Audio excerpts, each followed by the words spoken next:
Hello friends, இன்றைக்கி நம்ம இந்த வீடியோவில் பார்க்க போகிறது கச்சத்தீவு பற்றி. இந்த தீவு எங்கே இருக்குன்னு பார்த்தோன்னா இந்தியாவுக்கும் ஸ்ரீலங்காவுக்கும் நடுவில். இன்னும் சொல்லணும்னா நம்ம தமிழ்நாடோட என் பாயிண்டான ராமேஸ்வரம்லேருந்து 25.9 கிலோமீட்டர்ஸ் தூரத்தில்.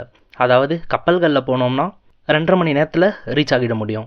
ஸ்ரீலங்காவோட ஜாஃப்னாலேருந்து பார்த்தோன்னா 62.6 கிலோமீட்டர் தூரத்தில் இருக்குது. இந்த ஐலாண்ட் ஒரு அன்இன்ஹாபிட்டட் பிளேஸ்னு சொல்கிறாங்க. ஏன்னா இந்த தீவில் குடிக்கிற தண்ணி ஒரு ட்ராப் கூட கிடையாது. இந்த தீவில் இருக்க ஒரே விஷயம் சென்ட் ஆந்தனி சர்ச் மட்டும்தான். இந்த சர்ச்சில் பார்த்தோன்னா 3 டேஸ்க்கு ஃபெஸ்டிவல் ஒன்று நடக்கும். அப்போது இந்தியா அப்புறம் ஸ்ரீலங்கா 2 கண்ட்ரியை சேர்ந்த மக்களும் இந்த தீவுக்கு போவாங்க. இந்த சர்ச் அப்புறம் ஐலாண்டோட அட்மினிஸ்ட்ரேஷன்லாம் இப்போது ஸ்ரீலங்கா கையில் இருக்குது. இந்த கச்சத்தீவு ஐலாண்ட் பார்த்தோம்னா ஒரு வால்கனிக் ஆக்டிவிட்டினால் உருவானதுன்னு சொல்லப்படுது. இந்த ஐலாண்ட் ஆரம்பத்தில் ஜாஃப்னா கிங்டம் கையில் இருந்திருக்குன்னு கிளைம் பண்ணுறாங்க. அப்புறம் 17th செஞ்சுரியில் ராம்நாத் கிங்டம் கிட்ட இருந்ததாகவும் அப்புறம் பிரிட்டிஷ் ரூலில் மெட்ராஸ் பிரசிடென்சி கீழே இருந்ததாகவும் ஹிஸ்டாரிக்கல் எவிடன்சஸ்லாம் சொல்லுது. அதுக்கப்புறம் இந்த ஐலாண்ட் 1921 சீலோனில் இருந்த பிரிட்டிஷ் கண்ட்ரோலுக்கு போயிட்டதாக சொல்லப்படுது. இந்த இன்சிடெண்ட்டுக்கு அப்புறம் தான் இந்தியாவுக்கும் சீலோனுக்கும் இந்த ஐலாண்ட் யாருக்கு சொந்தம்னு இஷ்யூ ஸ்டார்ட் ஆகியிருக்கு. அதுக்கப்புறம் 1974 இந்திரா காந்தி இந்த ஐலாண்டை ஸ்ரீலங்கா கிட்ட ஒப்படைச்சிட்டாங்க. அந்த சமயத்தில் ஒரு அக்ரிமெண்ட் சைன் பண்ணியிருக்காங்க. அந்த அக்ரிமெண்ட் படி 2 கண்ட்ரியை சேர்ந்த மக்களும் அங்கே மீன் பிடிக்கலான்னு சொல்லியிருப்பாங்க. ஆனால் அடுத்த கொஞ்சம் வருஷத்துலேயே ஸ்ரீலங்கா அந்த அக்ரிமெண்ட்டை உடச்சிட்டு இந்தியாவை சேர்ந்த மீனவர்கள் ஃபிஷிங் பண்ணக்கூடாதுன்னு சொல்லியிருப்பாங்க.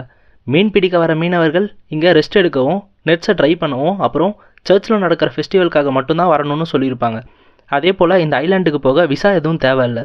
பட் பிரச்சனை திரும்பவும் எங்கே ஆரம்பிச்சதுன்னா 2011 நம்ம எக்ஸிஎமான ஜெயலலிதா அம்மா சுப்ரீம் கோர்ட்டில் கேஸ் போட்டிருப்பாங்க. அதாவது 1960 சுப்ரீம் கோர்ட்டில் நடந்த பெருபாரி யூனியன் கேஸில் நம்ம நாட்டோட டெரிட்டரிஸை இன்னொரு கண்ட்ரீஸ்க்கு கொடுக்க கான்ஸ்டியூஷனல் அமெண்ட்மெண்ட் பண்ணணும்னு சொல்லியிருப்பாங்க. அதே போல் தான் 1960 பாகிஸ்தானுக்கு நம்ம இந்தியாவோட ஒரு சில டெரிட்டரிஸை கொடுக்க கான்ஸ்டியூஷனல் அமெண்ட்மெண்ட் பண்ணாங்க.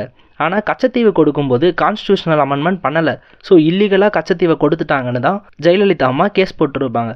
அதே போல் 2015 பார்த்தோம்னா பங்களாதேஷ்க்கு 111 டெரிட்டரிஸை இந்தியா கொடுத்துருப்பாங்க. அப்போவும் கான்ஸ்டியூஷனல் அமெண்ட்மெண்ட் பண்ணியிருப்பாங்க.